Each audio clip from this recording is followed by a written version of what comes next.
ганц мод гал болдоггүй, ганц хүн айл болдоггүй. Эх хүн гэр орнон авч явдаг, эмэгтэйчүүд дэлхийн төвшөнд үүнийгэм батлаж байна. Ангела Меркель Герман улсыг удирдах байгаа бол Шинэ Зеланд, Мозамбик улсууд эмэгтэй ерөнхий сайдтай байна. 1893 онд Шинэ Зеланд улс анхудаа эмэгтэй хүн сонгуульд санал өгөх тэгш эрхтэй болж байжээ.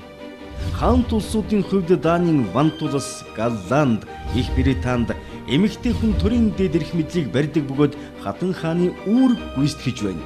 Их Британд Маргарет Тэтчер ерөнхий сайд байсан. Нийт дэлхийн 11 оронд эмэгтэй төрийн тэргүүн сонгогдсон ажиллаж байгаагаас 7 ерөнхийлөгч.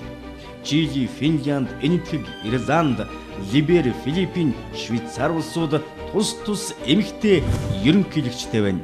Нэгдсэн үндэсний байгууллагад улс орнуудаа сууж байгаа элчин сайдуудын 39 нь эмэгтэй байна. 21-р зуунд зөвхөн Саудын Араб ганцаараа эмэгтэйчүүдэд сонгох эрх олгоогүй орн болж үлджээ.